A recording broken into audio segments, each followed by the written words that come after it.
Bien, amigos de ASFER, en la cápsula anterior empezamos la entrevista con Adriana Islas, directora general de tecnologías de información de Estafeta, la empresa más importante en México en temas que tienen que ver con logística y mensajería, y el cerebro atrás de la innovación y la tecnología que está atrás de Estafeta es una mujer.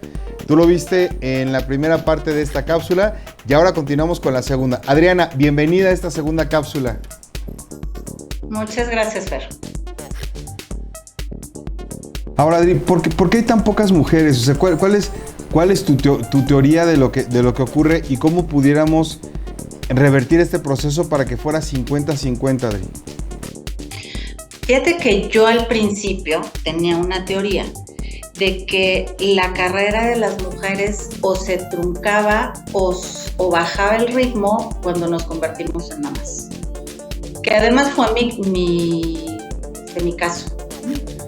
Pero yo decidí vivirlo así porque para mí en ese momento fue prioridad y tuve la fortuna de poder hacerlo y disfruté mucho los primeros años de mis hijos. Y mi rol de mamá es algo que valoro, aprecio y mis hijos son mi orgullo. No, y yo conozco a tus hijos y la verdad es que son chavos súper inteligentes y trabajadores, y déjame contarte que, por ejemplo, que la verdad es que yo desde niño también, mis papás siempre trabajaron, mi mamá desde que tengo memoria también trabajaba. De hecho, yo pensaba de niño que trabajaban los dos, y para mí fue gran sorpresa cuando fui a hacer un trabajo en equipo en la primaria, que de repente estaba ahí una señora en la casa y le pregunté si era la muchacha de la casa y me dice, no, es mi mamá.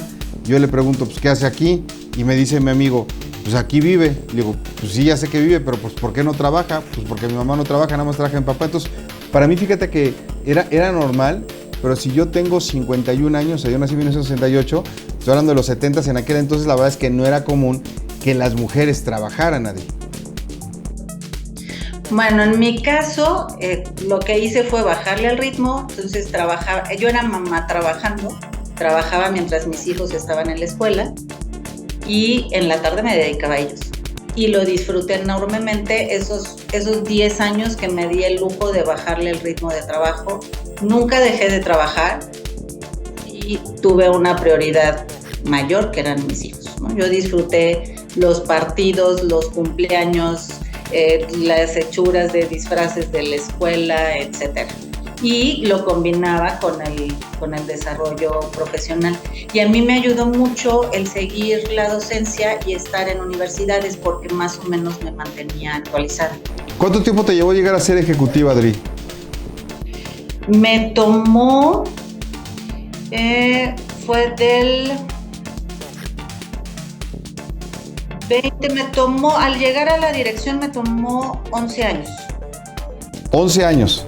11 años, de que inicié como líder de proyecto, después pasé a gerente de desarrollo, después me quedé a cargo de la empresa, después pasé a Estafeta como gerente de desarrollo, subí a estar a cargo de toda la administración de TI, que era como, en Estafeta no existen subdirecciones, pero era un equivalente. Y finalmente llegué a la dirección de sistemas. Fíjate qué curiosa, ese más o menos es el tiempo que lleva a llegar a ser un ejecutivo de primer nivel, o sea, 11 a 15 años fue más o menos el tiempo que les lleva a todos, pero eso también nos lleva a otro tema con las generaciones actuales, que quieren llegar a ser directores generales en 5 años, en 4 años, cuando hay todo un proceso que se debe de recorrer. Y quisiera, por favor, que nos platicaras ese camino que seguramente fue muy diferente al mío, Adri. ¿Qué es a lo que se enfrenta una mujer? ¿Qué tips le darías a una mujer? ¿Qué es lo que se va a encontrar en el camino? Sabemos que hay muchos temas que tienen que ver con machismo. Sabemos que hay temas también que existen de acoso. Sabemos que también hay temas que tienen que ver con discriminación. ¿A qué se enfrenta una mujer, Adri? Platícanos, por favor. Fíjate que varias veces me han hecho esa pregunta y la verdad es que yo siempre me considero una persona muy afortunada, ¿no? Porque a mí no me ha tocado vivir eso. Qué bueno. Nunca he tenido un tema de acoso sexual y últimamente me he preguntado si más bien ni cuenta me di, porque soy acostumbrada a estar en un grupo de hombres y ya me sé defender de manera natural. Domadora de leones profesional. pero nunca lo sentí así, ¿no?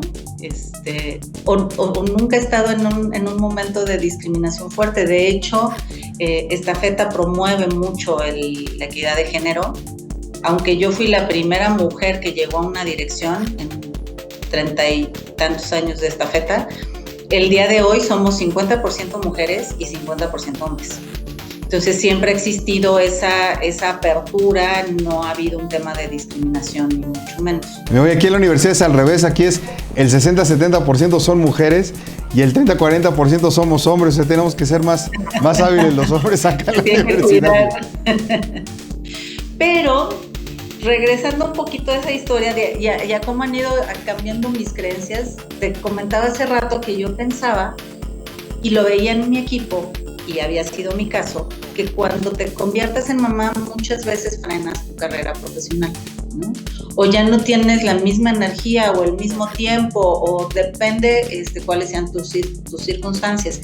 Hay mujeres que deciden seguir exactamente el mismo ritmo de trabajo, y yo creo que cualquier decisión que tomes es súper válida si es tomada por ti y en conciencia, ¿no? Pero bueno, esa era una de mis creencias. Pero después de eso me di cuenta que no necesariamente era correcta mi apreciación, porque me puse a identificar las diferentes profesiones.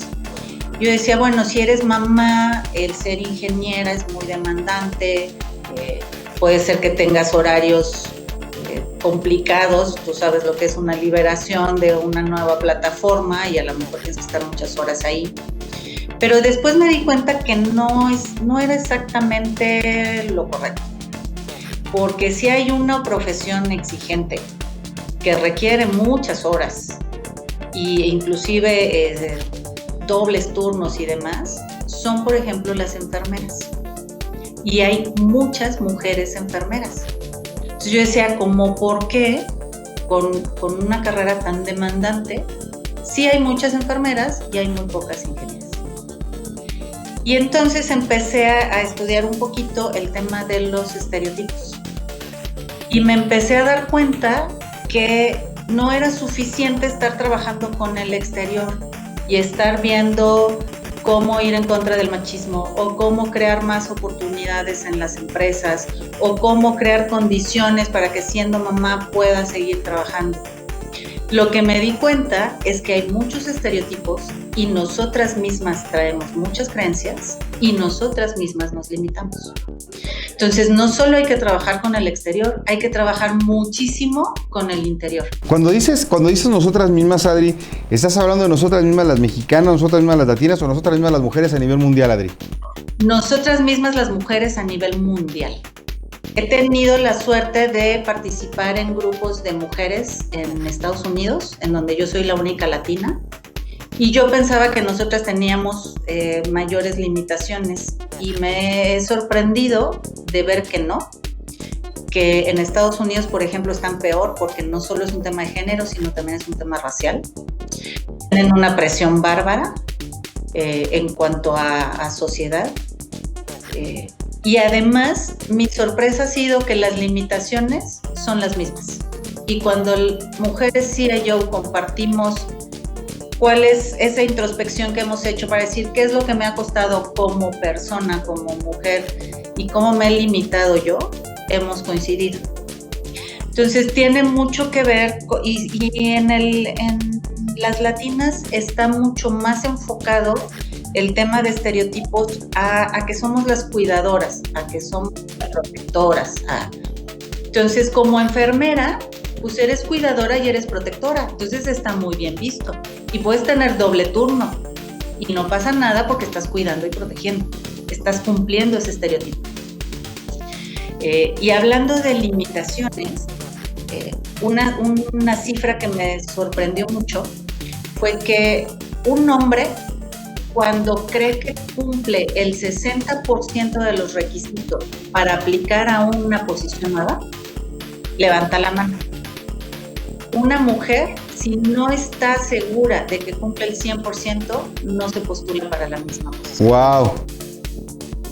Y eso es una limitante impresionante, porque tiene que ver cómo nos vemos nosotras mismas. La actitud. Exactamente. ¿Y cómo vemos al resto de las mujeres? Hace poco hicimos un ejercicio en uno de estos grupos súper interesante que a mí me encantó, y además era un grupo de mujeres jóvenes, en donde fuimos un panel de CIOs de mayor edad, y yo hubiera pensado que muchachas bastante más jóvenes que nosotros iban a tener respuestas diferentes. Y la pregunta era, ¿cómo ves a una mujer que se autopromueve? ¿Cómo ves a una mujer que se para enfrente de un grupo y que dice, yo he tenido estos logros? Y la respuesta de la mayoría eran adjetivos no nada lindos. Por ejemplo, ¿cómo qué pensaban, Adri?